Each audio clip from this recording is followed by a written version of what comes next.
সাদুল্লাপুরে কীটনাশক gas tablet সেবনে এক নারীর মৃত্যু। সাদুল্লাপুর গাইবান্ধা মোজাহিদুল ইসলাম বিপ্লবের রিপোর্টে বিস্তারিত। সাথে আছে আমি রাজিয়া সুলতান। আপনারা দেখছেন i1 টিভি। গাইবান্ধার সাদুল্লাপুরে কীটনাশক গ্যাস ট্যাবলেট সেবনে এক নারীর মৃত্যুর ঘটনা ঘটেছে। শুক্রবার ২৬ সেপ্টেম্বর আনুমানিক রাত্রি ১২:৩০ মধ্যে গাইবান্ধার সাদুল্লাপুর উপজেলার নলডাঙ্গা ইউনিয়নের পূর্ব খামার দশলিয়া গ্রামের লুৎফর রহমানের মেয়ে মৃত নূপুর বেগমের কীটনাশক গ্যাস ট্যাবলেট সেবনে মৃত্যু হয়। আনুমানিক ৩ থেকে ৪ মাস পূর্বে আলোচনা সাপেক্ষে গাইবান্ধা সদর উপজেলার চাপাদহ গ্রামে ফজলুল হকের ছেলে রুবেল মিয়ার সাথে মৃতা নূপুর বেগমের বিবাহ হয়। রুবেল মিয়া ঢাকায় এক কোম্পানিতে চাকরি করেন। নূপুর বেগমের বিবাহের পর স্বামীর বাড়িতে কয়েকবার যাওয়া আসা করেন। আনুমানিক ১০ থেকে ১২ দিন যাবৎ নূপুর তার স্বামীর বাড়িতে ছিলেন এবং তার স্বামী ৩ দিনের জন্য ছুটিতে বাড়ি আসেন। গত ২-৩ দিন হয় তার স্বামী ছুটি শেষে ঢাকায় যায়। গতকাল ২৬ তারিখ নূপুর বেগম তার শ্বশুর ফজলুল হকের সাথে স্বামীর বাড়ি থেকে দুপুরের পর বাবার বাড়িতে আসেন। রাত্রের ভাত খাওয়ার পর আনুমানিক রাত ১১ সময় নূপুর বেগম হঠাৎ অসুস্থ হয়ে পড়লে তার মা বাবা জিজ্ঞাসা করলে নূপুর জানায় এই গ্যাস ট্যাবলেট খেয়েছে। তখন তার বাবা বলে এগুলো হয়তো কীটনাশক গ্যাস ট্যাবলেট ছিল।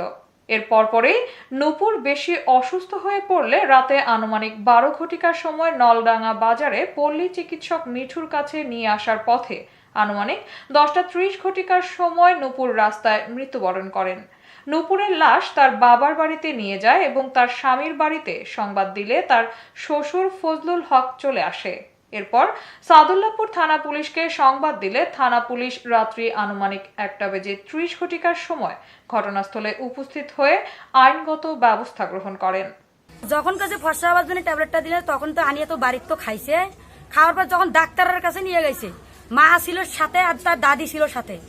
যখন দাদি আছে না নিয়ে গেছে, মায়ে নিয়ে গেছে, তখন মার কাছে না যখন শেষ নিঃশ্বাস, তখন এই ডাক্তারের কাছে বলছে মা আমাকে রুবেলে আছে না আমাকে না বিষ খেয়ে মারে, মা আমার কলজে ফাটি গেল মা। তখন মুখ দিয়ে তখন ফেপনা ফেলিয়া তখন আছে না তাই মৃত্যুবরণ করেছে। রুবেলে কইছে 5 মিনিট পর আগে একটা খাওয়ার কইছে ভাত খায়া খাবি একটা, পরে 5 মিনিট পর একটা খাওয়ার কইছি, সেটা খাইছি, খায়া বমি করে দিচ্ছি।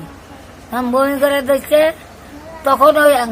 তখন ফির ওর মা আমার কাছে ডাক্তার গেছি, আমাকে আয়তা নলডাঙ্গা যাই, কি এলো গো, কয় বলে নুপুর কিনা বমি করে নিচ্ছে। আমাদের এখান থেকে ফোন দিয়ে যে কয় অসুস্থ, কয় বড়ি খেয়েছে, আমি কি বলি যেটা জানি না। পরেলা খালা আছে, বড় খালা, তাই বলছে মা মারা গেছে, তখনই আমি চলে এসেছি, এইটুকুই আমি জানি। কিছুক্ষণ আগে আসলাম, আমার বাসা তো দূরেন, তার আসিয়ে শুনি ছেলের বাবা আসিয়া থুয়ে গেছে, থুয়ে যাওয়ার পরে কিছুক্ষণ পরে অসুস্থ মেয়ে। এতক্ষণ সঙ্গে থাকার জন্য ধন্যবাদ। i1 টিভির নিয়মিত আপডেট পেতে ভিজিট করুন আমাদের ওয়েবসাইট, ফেসবুক, ইনস্টাগ্রাম ও ইউটিউব চ্যানেলে।